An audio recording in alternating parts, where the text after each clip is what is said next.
What up, y'all? It's Michael Sean, and I know you want to be a podcaster. You want a successful podcast. You want to give your views and opinions, but you just don't know how to do it correctly. That's why you got to hit up ShawneeScott.com.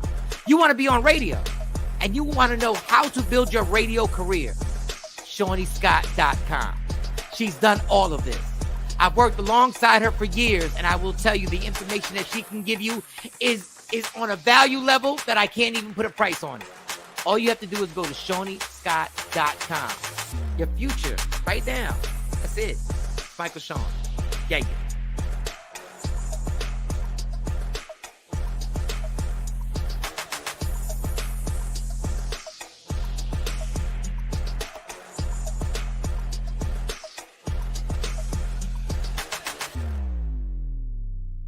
After the accident, I was stuck paying all these medical bills. The Witherspoon Law Group understands that you didn't deserve what happened to you, but you do deserve justice. They weren't just there for me, they fought for me. I care about what my clients are going through. We are in the fight of their lives. We don't just fight for you, we fight with you and make sure you get the compensation you deserve. And that's why we do what we do. And what we do is win. Call 844-WE-WIN-44.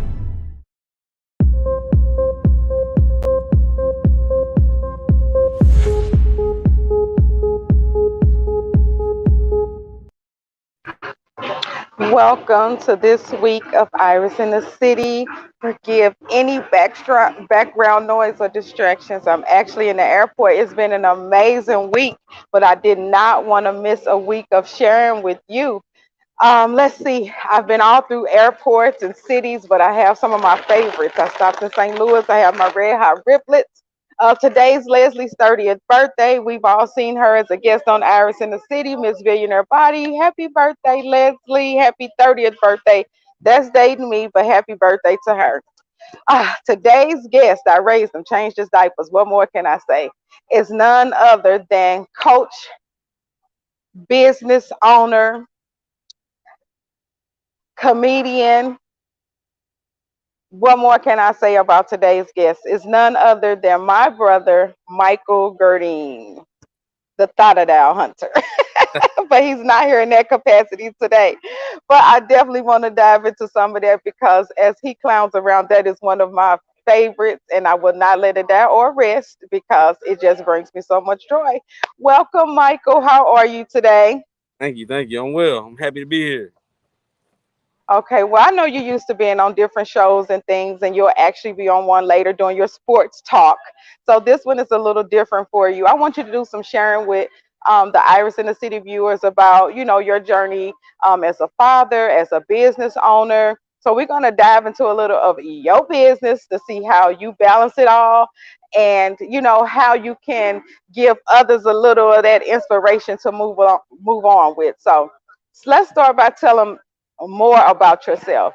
Tell us a little something about yourself. Like you said it, I'm an entrepreneur. I'm a father. I'm a coach. PS4 controller, PS4 controller, not PS5, PS4 controller. Please make your way to gate D14. I think they messing with my internet. It froze. I didn't. They said gate D14 to claim your item. Gate D14. Yeah, I was just trying to make sure. I'll make sure you didn't have a claim. No, I'm not gonna miss my flight. I'm set up and I'm posted until my name is called. They're gonna say Iris Gerdine. Okay. I get on a whole nother thing. Don't even. I ain't know Frontier did the private thing now. Okay, that's what's up. No, it's not Frontier, Michael. Anyway, what school are you coaching this day? We want to get in your business. What's the name of your business? What do you do? So I own and operate Elite Detailing Services, LLC. It's a auto detailing service. We're located in the Central West End, 4269 Laclede. We've been in business for 32 years. My dad started it. I bought it in 2012 after I graduated college, and I'm just trying to see the going.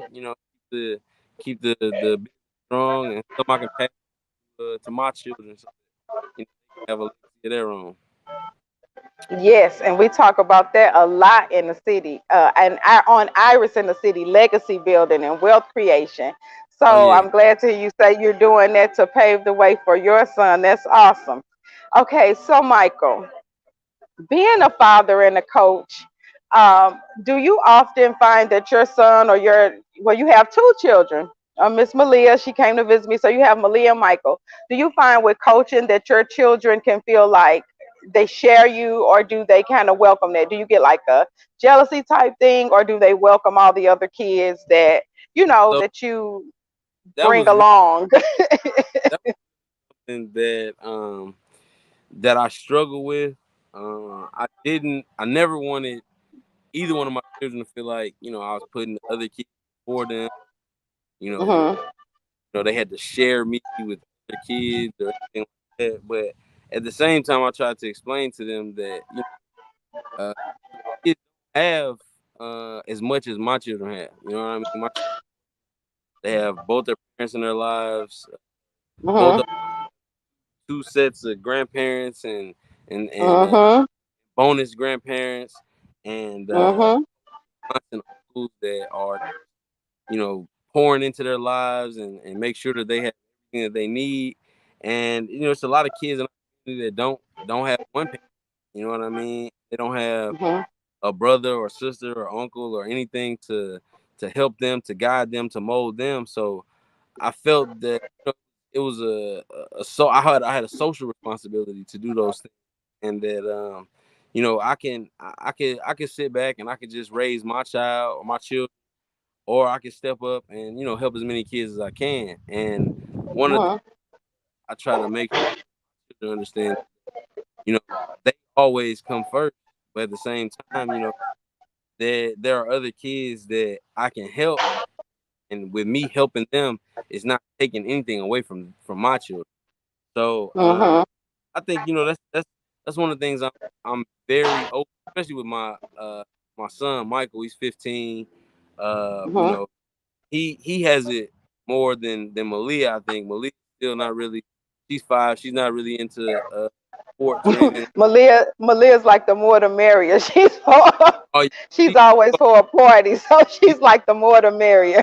she welcomes it all. And then my girlfriend. I have 2 bonus children that I take care of, and Malia loves them to death. She always wants to go see the girls, girls, girls. Right. With Malia, I think it's she loves, like more the merrier. It, adjust to it a little bit, and definitely he's grown more into it, because I know, especially when we were younger, it was a lot of times when he was like, "Oh my God, they coming over again." But now I think he kind of sees the bigger picture, and the the kids that I take care of, they're brothers now. He calls them his brothers, so everything flowed together and it blended perfectly. Say I was a very proud aunt because I wake up and I watch Kelly Clarkson. I actually love her show. And when I saw that on the Facebook page, I'm like, wait a minute, that's my brother. So you were actually recognized during a campaign for responsible fathers. What was that campaign all about? So it was actually about highlighting fathers in the Black community. There's a Hmm. lot of stigma that comes with that, like Black household, Black fathers don't take care of their children. And the project that we did was basically just uh, to combat that, and to show fathers that are active and that are in their kids' lives and that are above and beyond, and just show we're around too. It's not just the mothers; the fathers are here too, and we a big role. You know what I mean? We're just as important as the mother. Absolutely, absolutely. And that picture just says it all. And just getting recognition and seeing that millions of people, can see you and that genuine love you display for your children, but that's the same love you display for the children in the community.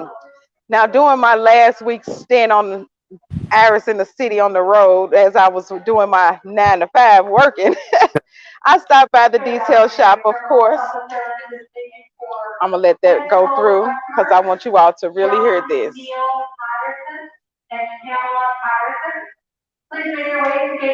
That's not my jet, Mikey. No worries.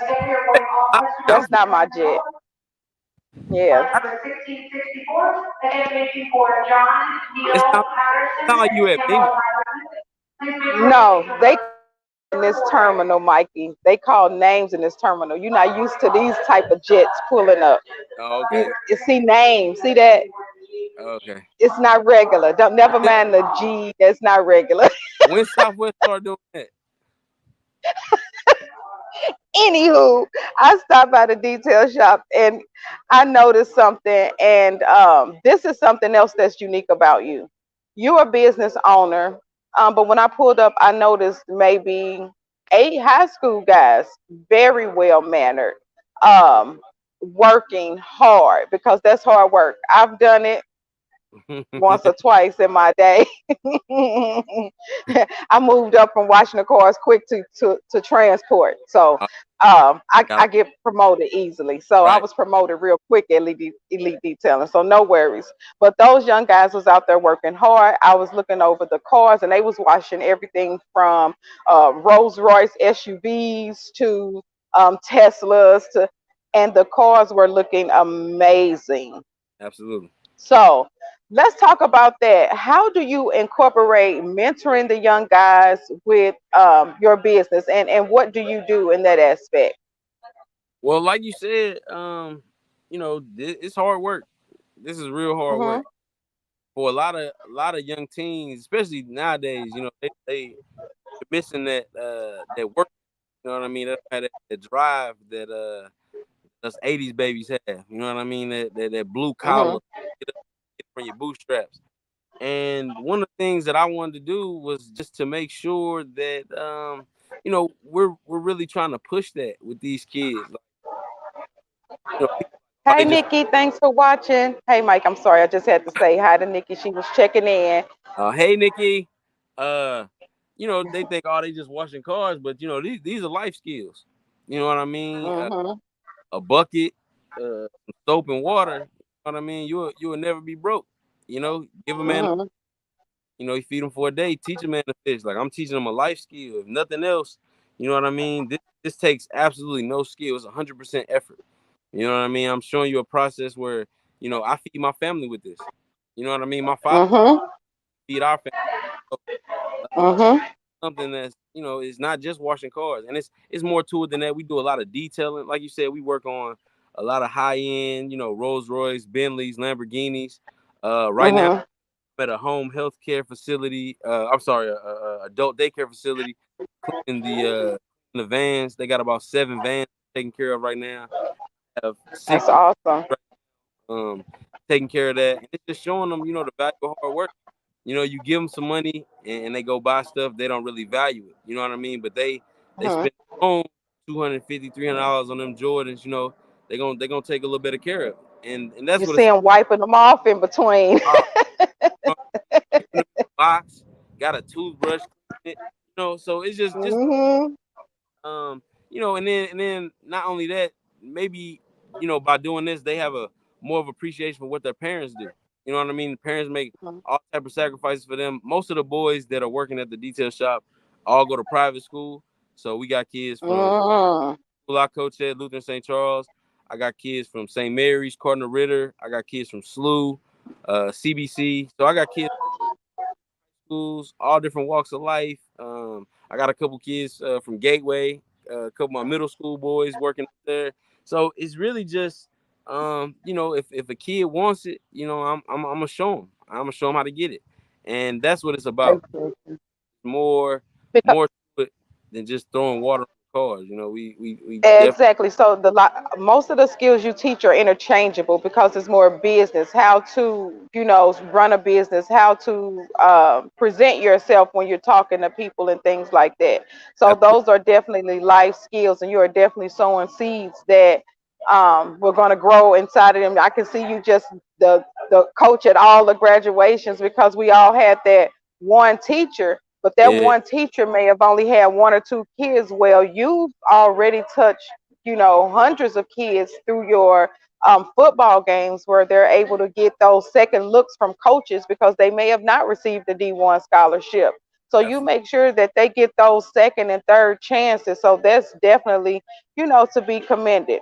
So you do all of that, and that seems like, although I know you enjoy it because it's so much pleasure to come out of it, but it's not easy, and I know that. And you fight a lot, and you will be surprised at the things that come up against a person like you that is out trying to do the right thing, not just by yourself, by the community. They get attacked with so much. So let's talk about some of the things you do to relieve your stress, and how do you kind of make light of situations, and just kind of give yourself the little pleasure so that you can fill up with the right thing. So what are some of the things you like to do? so Because I know what I like to see you do. I am a stand-up comedian. I do Mhm. perform stand-up. It's a struggle for me during football season because I'm so locked in that it's really hard for me to get away from football and then kind of go into that comedy realm. But comedy is definitely therapy for me. I enjoy, just performing on stage. I got a couple characters I do with skits and things like that. So, I mean, I've always been a theatrical person. I had a theater scholarship in college, Mhm. the Harris-Stowe State University.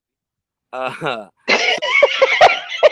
so I mean, I just my dad always says I miss my calling. He said I should be somewhere in Hollywood acting, but I mean, Mhm. never too late. And one of the things Never. that kind of say it keeps me from well, I guess it does. With comedy, it's a grind, and shout out to the guys that, Mhm. especially from the city. It's hard, but it's a grind, and you got to sacrifice a lot. So, like, I know a lot of guys that spend a lot of time away from their kids, and they on tour doing comedy and stuff like that. And that's just some of the things that I'm not ready to give up just yet. You know what I mean? Mhm. I try to make It's sure definitely a gift. I miss anything with my children as far as academics, athletics, whatever it is they got going on, field trips. Be as involved as much as possible. I don't think I've missed a field trip yet with either child. I'm perfect on. No, when you I'm, popped up at Malia field trip and she saw you, it was just like her heart melted. It was like, now, I mean, she just looked so safe. Like at first, you could see her kind of not sure on the first picture, but then when she saw you, it was like, darling. So yeah, yes, you definitely have a responsibility with the young lady to help her feel safe and secure. So I appreciate you putting, her first and that first, because that foundation with the interaction with the man in your life, your dad, your very first role model, is very important. So what I absolutely. want to do is take a look at one of these clips from you doing comedy, and then we'll talk a little bit more about that, and take a look. Let's roll it.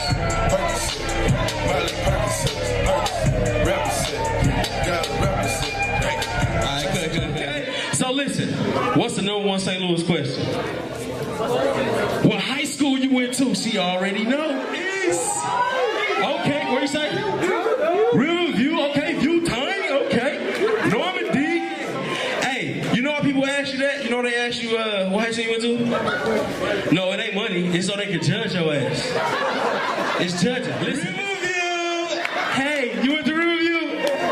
Yes. How many kids you got?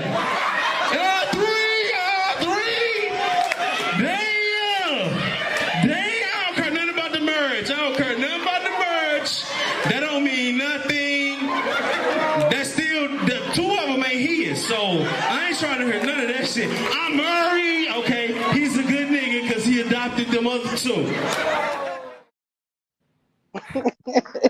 But that is so funny to me. But that's true about St. Louis. Is like, what school you went to? Because that's just gonna tell it all.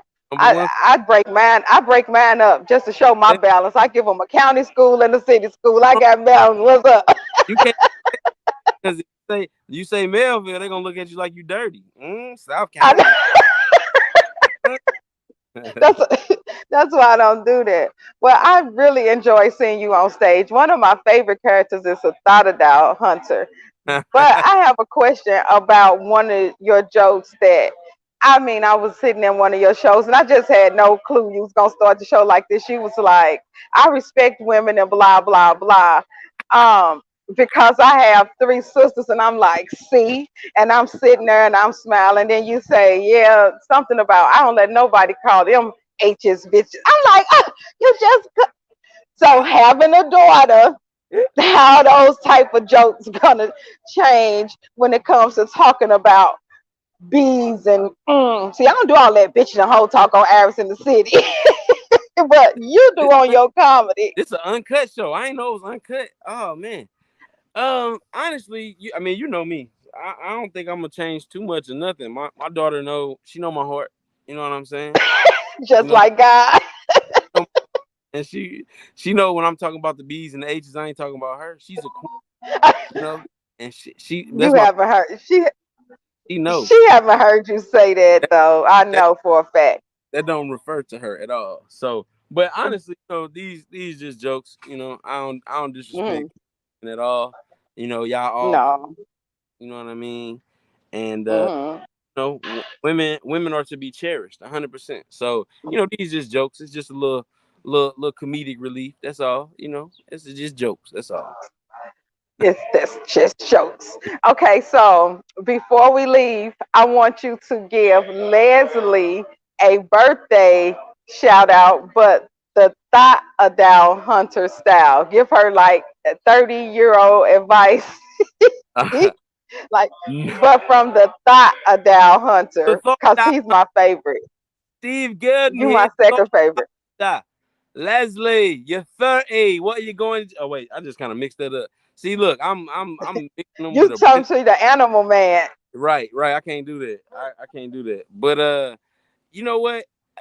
Any advice I would give Leslie is 30. She is coming into her own. She is beautiful. She's intelligent. She works extremely hard. I cannot be more my niece's daughter. She is. And we ain't on no weird stuff. They just she just his niece's daughter. Because everywhere I went, everybody thought I was his mother. So hey, she called him Uncle Dad. He helped me with her so much, and especially when it comes to talking about boys and what they want from you. I'm like, tell her, Mikey, please tell her. No. I had to let her know on one thing, little nasty tail. That's all they want.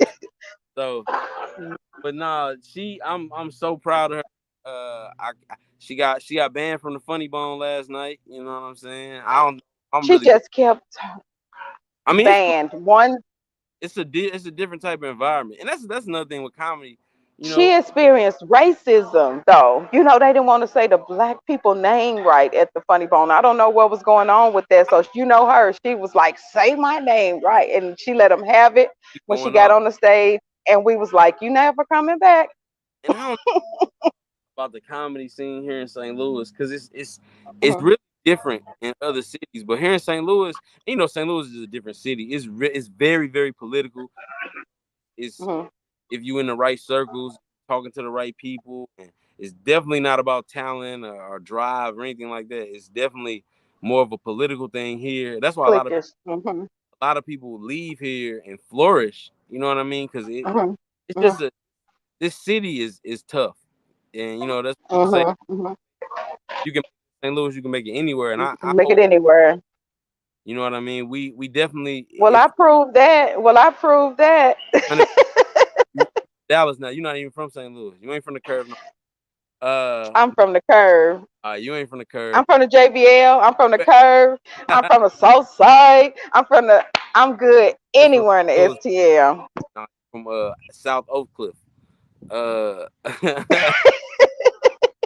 from McKinney.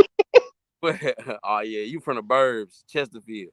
But that's that's just one of one of those things, a life experience. And she called me. We talked about it last night. You know, my first experience with Funny Bone wasn't the greatest, and it really is one of those things where it's like, you know, you got opportunity where you can talk to somebody and you can educate them, or you can kind of pride at them and, you know, make fun of them. Like, everybody don't know, you know, the proper etiquette when it comes to comedy. You know what I mean? They don't know. Right. So you could take that as a, you know, as an opportunity to teach somebody, or you could take it as an opportunity to shit on them. And a lot of times, people here rather shit on you than help you. And, you know, that's another reason why I don't perform as much as I could. You know, I'm definitely not one of the guys that I'm not pick me. I'm not gonna call you and ask you to book me or let me get on your show with you or anything like that. So, you know, the comedy shows I get booked for is genuine. You know, people have seen me. They may had some type of interaction with me, and, you know, they just want me to come perform, just, you know, surely or purely out of, you know, just respect for the crowd. And, you know, I can appreciate it. And I much rather, you know, it's a marathon. I'd rather run my race, you know, and get it organically than, you know, have somebody try to vouch for me and, you know, ride somebody coattail. Exactly. Yep. Well, I'm definitely proud of you. I want you to keep doing what you're doing in the community. That's something that we share in common. We always have. Just making sure the youth have what we have access to. You got to throw that out there too. You know, the Junior Rough Riders, you know, you pulled me into that. I really wasn't trying to do that. You definitely was not, but he started with one team. How many did you end up with? Yeah, we grew that thing. We ended up with about 4 before we folded, but then you know, a couple we didn't fold. We folded. You wanted to folded. And what ended up happening was some other organizations spawned from that. But I mean, that was just one of those things. It was a learning experience. You know, you had the resources in order to facilitate that type of yes. And, you know, but now we're doing it the right way. We have nonprofits, so now we're doing it the right way. We ain't out there with our money trying to take care of 300-400 kids without right paperwork. So I bought way more helmets and shoulder pads and cleats than I wanted to, and jerseys and all type of stuff. And I mean, that was a learning experience. The second set of jerseys that I bought for my Junior Rough Rider team, Mikey still has his, and this is practice jersey for high school. So I had them baggy jerseys and not knowing what was going on, too big equipment, and just, you know, just a learning. You have them definitely. You have them looking just like your name of your brand, Elite. Every child on the field looks elite, whether they can play or not. They look elite. Not when we started with the Junior Rough Rider. Not when we started. You had to start somewhere. We started from the bottom. Now we here. Because out where I'm at now at Lutheran St. Charles, you know, state champs 2022. Here we go. Right. I still haven't gotten my rings.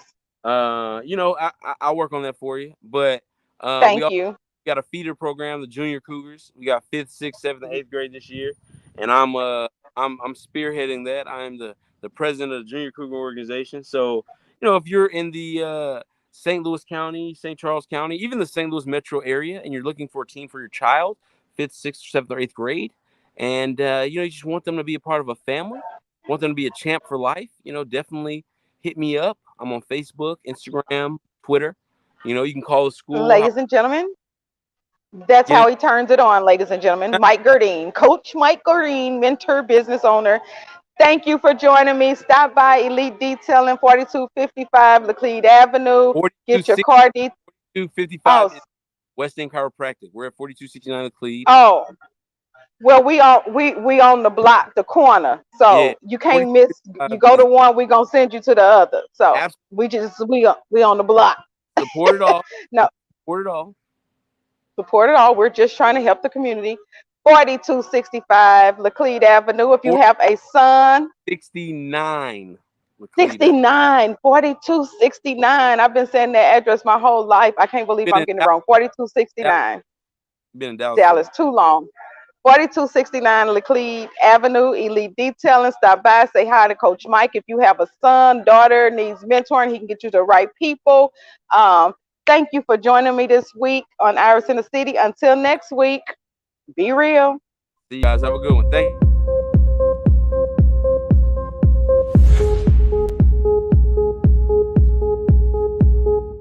After the accident, I was stuck paying all these medical bills. The Witherspoon Law Group understands that you didn't deserve what happened to you, but you do deserve justice. They weren't just there for me, they fought for me. I care about what my clients are going through.